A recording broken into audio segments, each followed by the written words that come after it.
Hello बच्चों, that's the lecture of physics for class 12th and myself Dr. Sindhu Chauhan. So बच्चे in that lecture you know very well, इससे पहले हमने किया था बच्चे दैट्स गोस थ्योरम की थी, उसके बाद उसकी एप्लीकेशंस हमने स्टार्ट की हुई थी. प्रीवियस लेक्चर में हमने जो गोस थ्योरम की एक एप्लीकेशन थी कि आपको फाइंड आउट करना था electric field due to infinite long charge wire, वो हम अपने लास्ट लेक्चर में कर चुके हैं. आज का हमारा टॉपिक है that's a electric field due to a uniformly charge infinite plane sheet. Yes, you have to find out the electric field किसकी वजह से एक uniformly charge infinite plane sheet है. ठीक है, सो फॉर दैट देखिए बच्चे ज़रा पहले इस चीज़ को समझिए. मान लेते हैं ये आपकी एक प्लेन शीट है, दैट्स अ पेपर. ठीक है, एक सेकेंड के लिए ये है आपकी एक प्लेन शीट. ठीक है, ये आपकी एक प्लेन शीट है. इसका ये सरफेस जो है फुली चार्ज है. हमने क्या लिया है, इनफाइनाइट प्लेन शीट लिया है charge with a uniform surface charge density, यानी कि इसके सरफेस के ऊपर ये है आपकी प्लेन शीट और इसके सरफेस के ऊपर आपका जो यूनिफॉर्मली चार्ज मतलब ये इसके प्लेन शीट जो है वो यूनिफॉर्मली चार्ज है. ठीक है, और इसके पास जो चार्ज डेंसिटी है दैट्स अ सिग्मा. बच्चे इससे पहले वाले हमने पार्ट में किया था सरफेस चार्ज डेंसिटी. आप यहाँ पे एक प्लेन शीट के सरफेस की बात कर रहे हो तो हम यहाँ पे ना तो लाइन चार्ज डेंसिटी लेके चलेंगे ना volume charge density. We have talk about the surface charge density और आप सरफेस चार्ज डेंसिटी को डिनोट करते हो सिग्मा से. ठीक है, अब बच्चे ये देखिए ये आपके पास प्लेन शीट थी. अब ज़रा ये फिगर मैंने यहाँ बनाया है, मैं इसी को आपको थोड़ा सा, ये है आपकी प्लेन शीट. देखिए बच्चे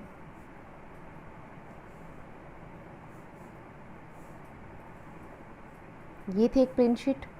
ये मान लेते हैं ABCD, ये आपकी प्लेन शीट है जिसके सरफेस के ऊपर यूनिफॉर्मली चार्ज डिस्ट्रीब्यूटेड है. ठीक है, ये एक P पॉइंट है.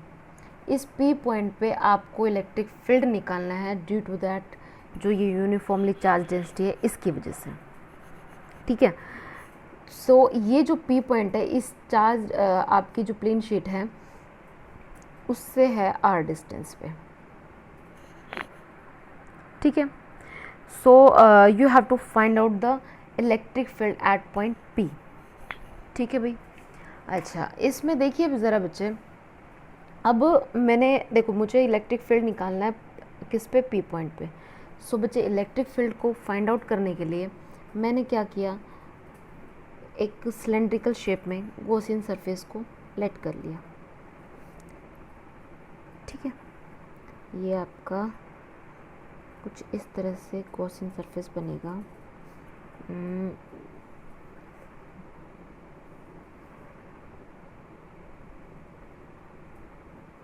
ये यहाँ पे P पॉइंट था, इस तरफ ये आपका P डैश पॉइंट है. ठीक है, मैंने इस जो आपकी इनफाइनाइट आपकी प्लेन शीट जो थी यूनिफॉर्मली चार्ज उसके सराउंडिंग में आपने क्या लिया है, आपने लेट कर लिया दैट्स अ गॉसियन सरफेस. वो भी आपने सिलेंड्रिकल शेप का लिया है जिसका क्रॉस सेक्शन एरिया की बात करूँ, सिलेंड्रिकल का क्रॉस सेक्शनल एरिया जो मैंने लेट किया है वो ले लिया A. एंड इसकी जो लेंथ है जो आपने ये सिलेंडर लिया है इसकी लेंथ जो आपने ली है that equals to 2 of R. ये R डिस्टेंस पे था तो R डिस्टेंस पे होगा, टोटल कितना हो गया हमारा 2R. ये कह सकते हो जो आपका P डैश और P तक का डिस्टेंस आपके पास हो गया 2R. ठीक है, अच्छा अब देखिए बच्चे एरिया वेक्टर जो होता है वो सरफेस के परपेंडिकुलर होता है. अब यहाँ पे आपके पास बनते हैं 3 सरफेसेस. एक आपका सरफेस बनता है ये कर्व्ड सरफेस, सॉरी ये है आपका एक सर्कुलर स्पेस, ये है तो ये मैंने फर्स्ट सरफेस मान लिया, ये मैंने सेकंड सरफेस मान लिया. ठीक है, और एक ये जो कर्व्ड सरफेस है ये आपका हो जाता है थर्ड सरफेस. अब देखिए बच्चे इलेक्ट्रिक फील्ड मुझे P पॉइंट पे निकालनी है for you can say that for a symmetricity. मैंने क्या लिया है, इलेक्ट्रिक फील्ड जो है सबसे पहले चार्ज तो मैंने जो आपकी इनफाइनाइट प्लेन शीट लिया उस पर मैंने चार्ज डिस्ट्रीब्यूशन लिया, पॉजिटिव चार्ज डिस्ट्रीब्यूशन है तो इलेक्ट्रिक फील्ड की डायरेक्शन आउटवर्ड होगी. ऊपर से मैंने उसको सिमेट्रिसिटी प्रोवाइड करने के लिए मैंने क्या ले लिया, इलेक्ट्रिक फील्ड पॉइंट आउटवर्ड. ठीक है। इलेक्ट्रिक फील्ड आपके आउटवर्ड, तो ये आपका इलेक्ट्रिक फील्ड होगा ई। इस तरफ भी बात करें तो ये आपका इलेक्ट्रिक फील्ड आउटवर्ड होगा, ठीक है। अच्छा बच्चे, जो हमारा एरिया वेक्टर होता है, एरिया वेक्टर होता है वो सरफेस के परपेंडिकुलर होता है। तो यहाँ पे 1 मिनट, ये देखिए बच्चे, मैं इसी शीट को, ये देखिए, ये आपने गॉसियन सरफेस लिया सिलेंड्रिकल। तो देखिए बच्चे, एक आपका ये गॉसियन सरफेस, एक सरफेस, एक पार्ट, 1 मिनट बच्चे, ये आपने गॉसियन सरफेस लिया, तो ये एक कर्व, एक तो ये आपका हो गया सर्कुलर पाथ, इसके नीचे भी एक सर्कुलर पाथ है, एंड इसके अलावा ये जो कर्व पाथ है आपके पास दिख रही है चीज़, ये आपका एक फेस ये बनता है, एक ये बनता है। तो मैंने इसको एक फर्स्ट सरफेस बोल दिया, ये आपका सेकंड सरफेस, और एक हो गया ये कर्व सरफेस। उसके बाद जो मैंने ये सर्कुलर, आपने यहाँ पे देखिए बच्चे, आपका पी पॉइंट जो है ये यहाँ पे लाई कर रहा है, ठीक है। ये आपने 1 मिनट के लिए, मैं इस सिलेंडर को इस तरह से, आपको ज़्यादा सही से ये दिख रहा है, ये देखिए बच्चे, ये पी पॉइंट आपका कहीं यहाँ लाई कर रहा है, ठीक है। इस पी पॉइंट से और आपकी शीट जो है ये इसके यहाँ है, यहाँ से इसका जो पी पॉइंट का डिस्टेंस था वो है आर, इतना ये डिस्टेंस इस तरफ, ये इधर पी पॉइंट है, तो इस तरफ आपका ये पी डैश पॉइंट है, ये भी आर डिस्टेंस पे है, ठीक है। मैंने ये जो सिलेंड्रिकल सरफेस लिया, ये गॉसियन सरफेस लिया है, दैट्स अ क्लोज सरफेस है, ठीक है। अच्छा अब देखिए बच्चे, जो आपका एरिया वेक्टर है वो हमेशा होता क्या है, परपेंडिकुलर टू द सरफेस होता है। तो इस सरफेस के परपेंडिकुलर वो यहाँ होगा, तो इलेक्ट्रिक फील्ड भी इधर है और आपका सरफेस भी इधर है।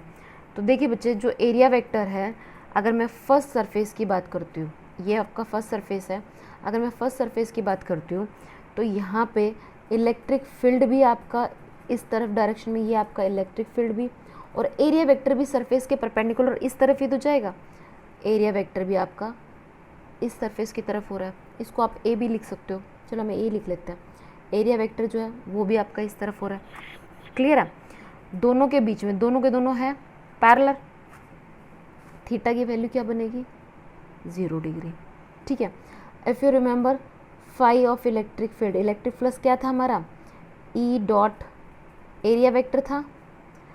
इसको अगर ओपन करते हैं तो E A cos of theta, theta क्या है 0 डिग्री, तो ये आपका फर्स्ट सरफेस का phi of E of A first surface आपके पास आ गया ई ए, कॉस 0 1 हो जाता है, ये आपके पास आ गया फर्स्ट सरफेस का।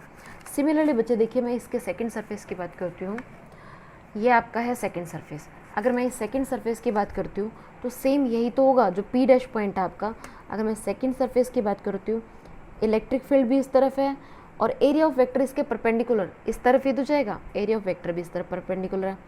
थीटा यहाँ पे भी आपका 0 डिग्री है, तो phi for a second surface के लिए भी क्या आ जाएगी, ये। अब आपका जो ये कर्व्ड सरफेस है, ये थर्ड सरफेस, इलेक्ट्रिक फील्ड आपकी देखिए बच्चे, ये जा रही है इस तरफ, ये गई थी आपकी इलेक्ट्रिक फील्ड जा रही है इस तरफ, बट एरिया वेक्टर क्या होता है बच्चे, सरफेस के परपेंडिकुलर, तो ये सरफेस के परपेंडिकुलर जाएगा। तो ये देखिए बच्चे, ये सरफेस के परपेंडिकुलर कुछ इस तरह से जाएगा, ठीक है। एंगल क्या बनाएगा 90 डिग्री का, एंड कॉस 90 0। सो आपके फाई ऑफ ई, जो मैं थर्ड सरफेस की बात कर रही हूँ, फाई ऑफ ई जो निकल के आएगा that's E A cos 90, cos 90 0, तो आ गया 0, यानी कि कर्व्ड सरफेस का जो कंट्रीब्यूशन होगा टोटल इलेक्ट्रिक फ्लक्स के लिए, दैट विल बी 0। कैसे बच्चे, ये देखिए ना, इलेक्ट्रिक फील्ड आपका आउटवर्ड डायरेक्शन में इस तरफ है, एंड जब एरिया वेक्टर आपको पता है सरफेस के परपेंडिकुलर जाएगा, ये इलेक्ट्रिक फील्ड है तो इसके परपेंडिकुलर ही जाएगा, that's make an angle 90 degree, cos 90 0 होता है। आई थिंक आपको ये क्लियर होगा। वही सब चीज़ें अब मैं आपको यहाँ एक्सप्लेन कर देती हूँ। ये देखिए बच्चे, मैंने ये फिगर ड्रॉ किया हुआ है, ये आपका हो गया फर्स्ट सरफेस, ये हो गया आपका सेकंड सरफेस, ये आपका पी डैश पॉइंट और ये पी पॉइंट है। ये जो पी पॉइंट है यहाँ से आपका आर डिस्टेंस पे है, ये आपका आर डिस्टेंस पे है। सिलेंडर की जो पूरी लेंथ है, जो सिलेंडर की पूरी लेंथ है बच्चे, दैट इज़ 2r, ठीक है। एंड एरिया क्रॉस सेक्शन जो है, क्रॉस सेक्शनल एरिया की बात करूँ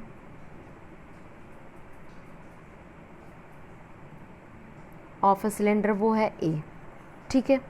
ये मैंने गॉसियन सरफेस लिया है, ये आपकी शीट थी, ठीक है।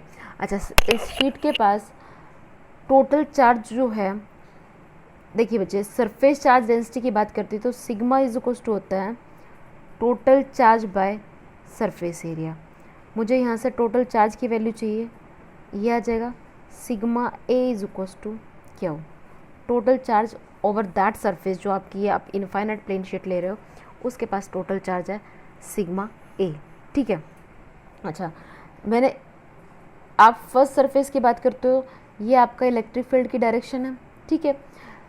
एरिया वेक्टर ड्रॉ करोगे तो बच्चे आपका एरिया वेक्टर जो है ए भी इस तरफ होगा। So for a first surface के लिए आपको फाई ऑफ ई क्या मिला, E A cos 0 degree, that's E A, ये हो जाती है phi of E over a first surface. ठीक है। इसी तरह से जब मैं सेकंड सरफेस के लिए निकालती हूँ तो आपका फाई ऑफ ई जो है वो भी आपका सेकंड सरफेस के लिए भी क्या मिलेगा, ई ए। ठीक है। अब रह गया ये थर्ड सरफेस जो कर्ड पाथ में बना हुआ है।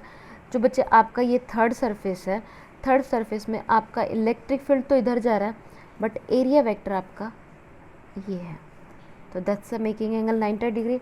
तो एरिया जो कर्ड सरफेस की वजह से इलेक्ट्रिक फ्लक्स है उसकी वैल्यू क्या हो जाएगी, 0। ठीक है। सो इसके लिए आपका phi of E over a third surface ये हो जाता है आपका 0। ठीक है। ये यहाँ तक आपका आर डिस्टेंस है, ये फिर यहाँ इस तरफ ये आपका आर डिस्टेंस है यहाँ तक। ठीक है, क्लियर है यहाँ तक?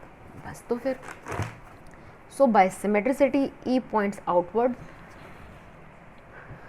normal to the sheet. Also it must have the same magnitude and opposite direction at 2 points, that's a P and P dash, equidistance from the sheet and in opposite sides. ठीक है। हमने फिर cylindrical Gaussian surface को late किया था जिसका cross sectional area जो लिया वो मैंने ए लिया और लेंथ लिया मैंने 2r। ठीक है। विद इट्स एक्सिस जो है ये परपेंडिकुलर टू द शीट है। ठीक है। फर्स्ट सरफेस की बात की, the flux through the plane and faces of the cylindrical is, ये आपका फर्स्ट सरफेस के लिए और सेकंड सरफेस दोनों के लिए मैंने एक साथ लिख दिया बच्चे।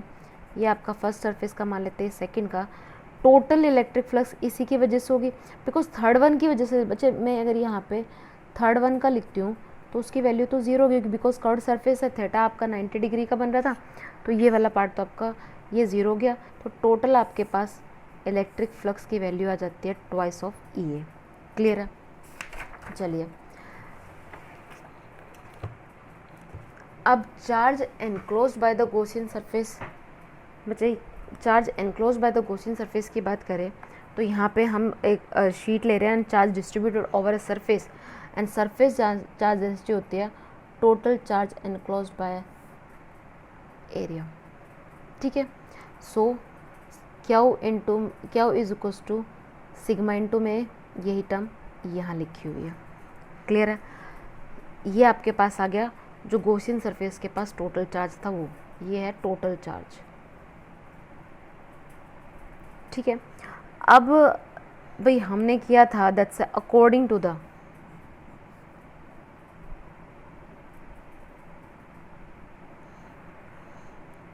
गॉस थ्योरम की थी हमने,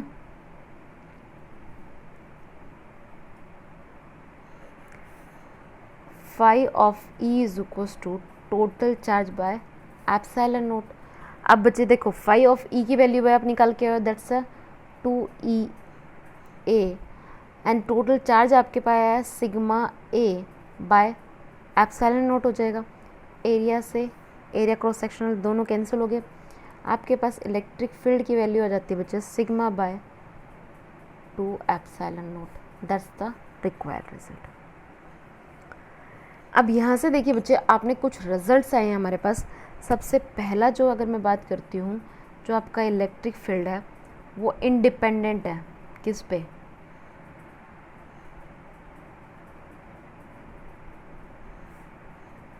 ऑफ आर, कि वो पॉइंट कितने डिस्टेंस पे था प्लेन शीट्स पे, कहीं पे भी आर अपीयर हो रहा है, E is equal to sigma by 2 epsilon naught है, तो ये आर पे डिपेंड नहीं करेगा। ठीक है। अच्छा, अगर आपका field point normally away from the sheet होगा ऑन द बोथ साइड, अगर सिग्मा जो है वो ग्रेटर देन 0 हो एंड इनटू होगा अगर सिग्मा इज़ लेस देन 0। देखिए बच्चे, जो आपको यहाँ से सिग्मा अगर आपका लेस देन 0 है तो क्या होगा, सिग्मा अगर ग्रेटर देन 0 है तो क्या होगा। अगर आपका सिग्मा लेस देन 0 है तो आपका इलेक्ट्रिक फील्ड जो होगा बच्चे, that point into the plane of the sheet, into the plane of the sheet.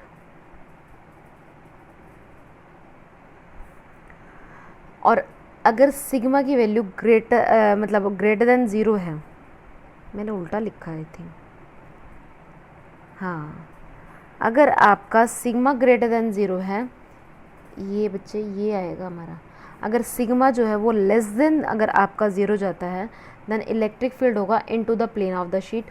और अगर सिग्मा जो है वो ग्रेटर देन 0 है, then field point normally away from the plane sheet. ये अगर यह ऐसा है तो आपका इलेक्ट्रिक फील्ड जो होगा वो पॉइंट आउट करेगा नॉर्मली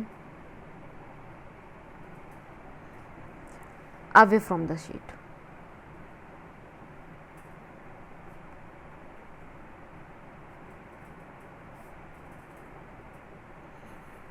ठीक है, सो बच्चे ये था आपका आज का टॉपिक, जिसमें आपको देखो बच्चे समझने वाली जो चीज़ थी मैं उसको एक बार फिर रिपीट कर रही हूँ। ये एक प्लेन शीट थी, इस प्लेन शीट पे आपको इलेक्ट्रिक फील्ड निकाला जिसके ऊपर यूनिफॉर्मली चार्ज डिस्ट्रीब्यूटेड है। ठीक है, ये आपने जो प्लेन शीट ली है, मुझे उस पर इलेक्ट्रिक फील्ड निकालना था due to the uniformly charge distribution की वजह से। फॉर दैट मैंने क्या किया है, अब ये एक प्लेन शीट की बात कर रहा है, एक सरफेस की बात कर रहा है, तो we have take a surface charge density. ठीक है, मैंने इसके ऊपर इलेक्ट्रिक फील्ड को फाइंड आउट करने के लिए मैंने एक गॉसियन सरफेस ले लिया in form of a cylinder. मैंने गॉसियन सरफेस लिया और आपको इलेक्ट्रिक फील्ड निकालना था जो कि इस प्लेन शीट से आर डिस्टेंस पे एट अ पॉइंट पी पे। ठीक है, तो बच्चे ये देखिए मैंने पी पॉइंट आपका इस पे, पी डैश पॉइंट भी आपका आर डिस्टेंस पे ही है प्लेन शीट से। ठीक है, ये बच्चे देखिए कुछ इस तरह से है, ये आपकी प्लेन शीट थी, ये देखिए ये आपकी प्लेन शीट थी। मैंने सिर्फ किया क्या है, ये आप कुछ देख लीजिए, आपका एक सिलेंडर है, तो मैंने ये एक सिलेंड्रिकल सरफेस ले लिया, इससे ना आर डिस्टेंस पे, इस पॉइंट पे, ये देखिए ये आपकी प्लेन शीट थी, इस आर पॉइंट पे, ये सॉरी पी पॉइंट पे जो कि आर डिस्टेंस पे इस प्लेन शीट पे, इस पी पॉइंट पे आपको इलेक्ट्रिक फील्ड फाइंड आउट करना था। मैंने इसी पॉइंट को इंक्लूड करते हुए ये पूरा एक सिलेंडर गॉसियन सरफेस को लेट कर लिया। अब यहाँ पे सिलेंड्रिकल सरफेस के पास बनते हैं 3 पार्ट्स, या कह सकते हो 3 surfaces. First surface is, second and third. Third surface की बात करें, दैट्स अ कर्व्ड सरफेस। देखिए बच्चे, इलेक्ट्रिक फील्ड रेडियली आउटवर्ड है तो इलेक्ट्रिक फील्ड इस तरफ जाता है, and you know very well जो आपका एरिया वेक्टर है that is always perpendicular to the, जो आपका एरिया वेक्टर होता है that is always perpendicular to the surface. तो सरफेस के परपेंडिकुलर इस तरफ जाएगा, इलेक्ट्रिक फील्ड आपका इधर जा रहा है, ये परपेंडिकुलर डायरेक्शन आपकी इस तरफ जा रही है, तो making angle theta 90 degree, theta इसने यहाँ पे 90 degree and cos 90 is 0। So जो इलेक्ट्रिक फ्लक्स है due to the curved path in a cylindrical जो Gaussian surface layer, due to the electric curved path की वजह से जो इलेक्ट्रिक फ्लक्स है उसकी वैल्यू हो जाएगी 0। ठीक है, सेकेंड पार्ट और फर्स्ट पार्ट की वजह से आपको सेकेंड पार्ट की वजह से मिली that's E A, and first part की वजह से भी मिली ई ए। वो कैसे, देखिए बच्चे, फर्स्ट पार्ट में इलेक्ट्रिक फील्ड भी आपका इस तरफ जाता है एंड एरिया ऑफ वेक्टर भी इस तरफ जाता है। सिमिलरली आपका इलेक्ट्रिक फील्ड भी इधर एंड एरिया ऑफ वेक्टर भी इस तरफ, तो ये दोनों चीज़ें आपके सेम डायरेक्शन में है। थीटा 0 डिग्री और कोस 0 1 हो जाता है, तो यू हैव द वैल्यू जो इलेक्ट्रिक फ्लक्स है for a second surface is equals to A and first surface के लिए E A. Total electric flux किसकी वजह से होगी, अगर मैं यहाँ पे बात करूँ total electric flux that's phi of E due to the electric flux for the first part की वजह से, electric flux for the second part के लिए, electric flux due to the third part के लिए। अब देखिए बच्चे, थर्ड पार्ट की जो इलेक्ट्रिक फ्लक्स थी ये तो हो चुकी है 0। फर्स्ट पार्ट के लिए आपको मिली थी ई ए एंड सेकेंड पार्ट के लिए भी क्या मिली थी ई ए। टोटल कितनी होगी, ट्वाइस ऑफ ई ए। ठीक है, यहाँ तक बात क्लियर है। फिर ये आपके पास क्या था भाई, एक आपके पास सरफेस की बात कर रहे हो जिसके ऊपर यूनिफॉर्मली चार्ज डिस्ट्रीब्यूटेड है, उसकी चार्ज डेंसिटी आपको गिवन है सिग्मा। सो यहाँ से हम टोटल चार्ज की वैल्यू निकाल सकते हैं। टोटल चार्ज की वैल्यू जब मैंने निकाली तो मेरे पास क्या हुआ, इज इक्वल्स टू सिग्मा ए आ गया। बस फिर क्या था, मेरे को सीधे मैंने गॉस थ्योरम लगाई। इन गॉस थ्योरम क्या होती है, total electric flux is equals to total charge enclosed by a surface is divided by the epsilon naught. बस यहाँ पे मैंने क्या की वैल्यू पुट कर ली है, फाई ऑफ ई की वैल्यू पुट कर ली, मेरे पास ये आ गया result, that's the my required result. ठीक है।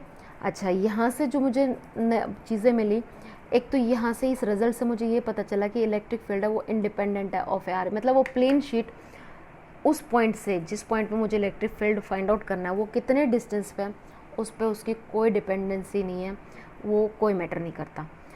फिर अगर आपका सिग्मा इज़ ग्रेटर देन 0 होगा तो आपका जो इलेक्ट्रिक फील्ड है that is point normally away from the sheet, और अगर लेस देन 0 हुआ, सिग्मा लेस देन 0 हुआ तो ये into the plane of the sheet होगा इलेक्ट्रिक फील्ड। ठीक है, ये आपका सारा चीज़ हुई। चलिए अब ज़रा करते हैं, हम ये छोटे छोटे से 2-3 न्यूमेरिकल्स हैं, ज़रा हम वो कर लेते हैं। इन दैट न्यूमेरिकल बच्चे देखिए, सबसे पहले मैं आपको न्यूमेरिकल सेक्शन के लिए करने का एक सबसे इजी जो चीज़ होती है, हमेशा जो चीज़ गिवन हो पहले उन चीज़ों को नोट डाउन कर लो। ठीक है, सेट करें ज़रा कॉपी को। ये देखिए बच्चे, एक चार्ज है, क्या चीज़ की बात कर रहा है, चार्ज है, क्या गिवन है, मैं साथ साथ लिखते चले जाऊँगी भाई। आपको गिवन क्या है, charge is distributed over a large sheet of area of this one. ठीक है, तो आपके पास बच्चे क्या गिवन है, दैट्स 17.7 इंटू में 10⁻⁻4 कूलम। ठीक है, एरिया ऑफ ए शीट आपको गिवन है 200 मीटर स्क्वायर।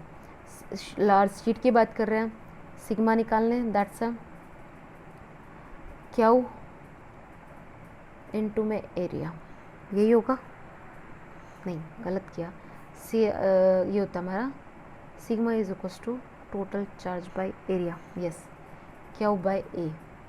तो यहाँ से देखिए बच्चे 17.7 इंटू में 10⁻⁻7 by 200, that's a metre square, that's a coulomb.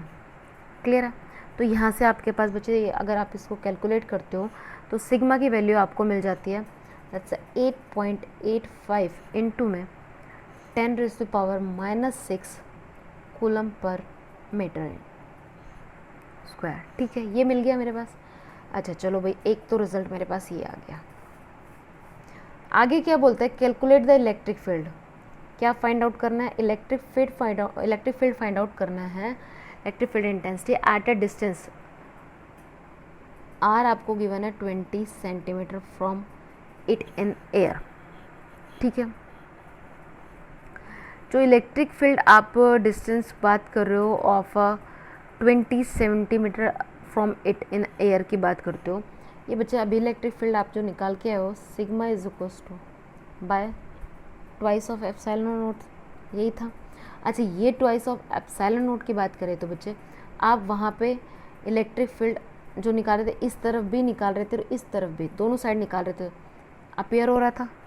ठीक है, यहाँ पे मैं electric field eight A distance from it in air एक पोर्शन की बात कर रही हूँ। सो बच्चे इलेक्ट्रिक फील्ड आपके पास सिग्मा बाय एप्सिलॉन नोट, और आर पे तो कोई डिपेंडेंसी का खेल ही नहीं है, या इस पे तो डिपेंड ही नहीं करता। सिग्मा आप फाइंड आउट करके आए हो, दैट्स 8.85 इंटू में 10⁻⁻6 एंड एप्सिलॉन नोट की वैल्यू बच्चे आपके पास आती है 8.85 इंटू में 10⁻⁻12, दैट्स अ न्यूटन पर कूलम। ये तो कैंसिल ही हो गया, ये ऊपर जाएगा तो 10⁻6 न्यूटन पर कूलम। क्लियर है, यही सब हो रहा था हमारा। ठीक है, अच्छा नेक्स्ट वन की बात करें, एक क्वेश्चन और भी है बच्चे। एक चार्ज पार्टिकल है हैविंग ए चार्ज, गिवन क्या है भाई, क्या वो मुझे गिवन है -2.0 इंटू में 10⁻⁻6 coulomb is place close to the non conducting plane sheet having a surface charge density, sigma भी मुझे गिवन है। Find the force of attraction between the particle and the plate. अब ये देखिए बच्चे, इलेक्ट्रिक फील्ड आप find out करके आए थे, that's E is equals to sigma by 2 epsilon naught, ये टर्म निकाली थी हमने, ठीक है। अच्छा, एक ये भी किया था बच्चे, electric field is equals to F by Q. अगर मैं यहाँ से फोर्स की वैल्यू निकालूँ, ई इंटू में Q is equals to force आ जाएगा, और फोर्स की अगर मेरे पास आती है electric field is the sigma by 2 epsilon naught into में क्यू, यही होगा। चार्ज आपको पता है, सिग्मा आपको पता है, एप्सिलॉन नॉट एक कांस्टेंट टर्म है, हर वैल्यू तो पता है, फोर्स निकल के आ जाएगी। तो ये आ गया, सिग्मा था 4 इंटू में 10⁻⁻⁶, चार्ज आपका आ गया 2.0 इंटू में 10⁻⁻⁶, and twice of the 8.85 into में 10⁻⁻12। कर लीजिए, इसको कैलकुलेट करोगे, इसकी वैल्यू ये मिल जाएगी, बस हो गया काम। ये है हमारा numerical. So that's all about the today's lecture. Thank you.